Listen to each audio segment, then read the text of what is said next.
Hi, I'm Mark Jaynes. Welcome once again to the Bulldog Scouting Report, and our guest, as always, Monrovia head football coach Andy Olson. And Mother Nature intervened, as she's done all too frequently this fall, and pushed the game to Saturday. It ended up being a great call by everyone involved to move it then. I know maybe coaches don't feel that way because it gets you out of the routine, but basically picture-perfect weather at Speedway on Saturday, and a little bit of a slow start. And we don't want to go too far down this rabbit hole, but let's face it, when the two teams combine for 25 penalties in the first half, that's going to create a bit of a disjointed scenario, and that, I think, was a factor in that 21-21 halftime score. Yeah, so first of all, no one was happy about moving the game to Saturday. Everyone wanted to play Friday night, keep it just like normal. The kids are bummed out and whatever, so bought them some pizza Friday night, got them nice and fed again, like we do for team dinners Thursday nights typically. So got them fed. We showed up Saturday morning, and I was a little nervous to see how they would respond. And we told them, if you're going to want to play in the playoffs, maybe get delayed to a Saturday in the playoffs. This could happen. So this is stuff we got to be ready for, and they handled it exceptionally well. And then, the penalties and everything, they got to our heads pretty quickly, and that did allow Speedway to get back in that game at halftime. Well,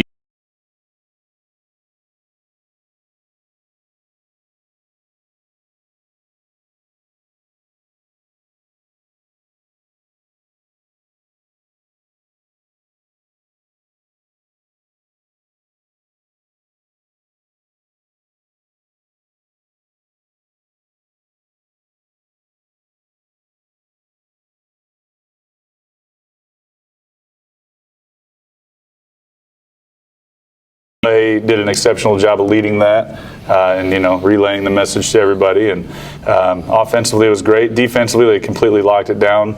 It helped a little that we went on an 8-minute drive to start the half. So the defense just came in. They had enough, and they said, it was time to make some stops, and they did it the rest of the way. I mean, I think if you go all the way back to when, Kevin Hutchins and Dick Harpold brought this offense to Monrovia, obviously you fine-tuned it, you added your wrinkles to it over the years, but I think what you just talked about is the thing that's so incredibly frustrating for opponents. When it's working well and you can go on an 8-minute drive, that in of itself is a pretty good defense.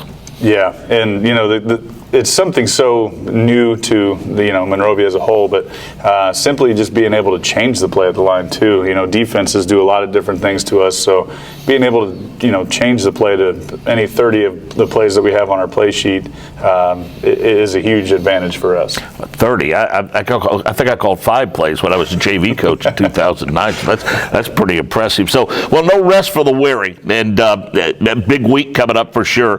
Friday night on the road to the southeast side to the Lutheran Saints. We know what Dave Pash has done there with the state championships, and essentially this is for the Indiana Crossroads Conference Championship, and it's one that your ball club would dearly like to have because your opportunity to win those, not too many of those ICC trophies up for grabs for you guys in the future. Yeah, this being the last year for us being in the conference, it'd be a huge one to take it. And we've never had it outright. We've only shared it one time, and that was with Beech Grove. So we would like to, be the outright champs this year, and in order to do that, we have to take care of business Friday. Well, the thing about Lutheran, I mean, let's face it, Dave Pash, longtime coach, had a ton of success there. Dave would be the first one to tell you he's had some pretty good teams, and while some might say with the loss that they had to Triton Central, maybe they're not what they've been, they're still Lutheran, and they're a Dave Pash coach team, and you better not take them lightly. Yeah, they had a few kids out that game. Not only that, but they were on the road. Always hard to play on the road in the ICC. And there was just some factors that I think, I'm not ever going to say a team got lucky when they won, but Triton Central certainly caught a few breaks that went their way, and they took advantage of it. They didn't hang their heads when things got hard, and that's what we got to do on game day is when stuff doesn't go our way, we don't let a repeat of Speedway happen. I know early in the season I thought that you came out well and started games well. It seems like over the past couple you've kind of fallen into a pattern of maybe starting a little sluggish. Maybe that's too strong a word, being a little sluggish, but penalties, a few turnovers here and there. How have you worked this week to kind of clean that up? So really, what we did this week was we went back to the basics, and we just got the line out and just ran our track on belly, and linemen did some pretty hard work over there in their groups with in terms of, we call it underhook drill, and it's just a very, very difficult drill to do physically. And a lot of the penalties came up front for us. A lot of them were not focusing, you're jumping off sides and false starts, things like that. So really we just brought the discipline this week, made things a little more difficult for the players, made them overcome some obstacles, and hopefully that, leading into this game will help a lot. I always believe that your week gets started off well. If your JV team does well, then they remain undefeated. Yeah, the Lutheran doesn't bring a lot of kids to JV games typically, and it was the same this year, and we certainly outlasted them. Our JV players are very good at just wearing you down, and that's basically what our program prides itself on. And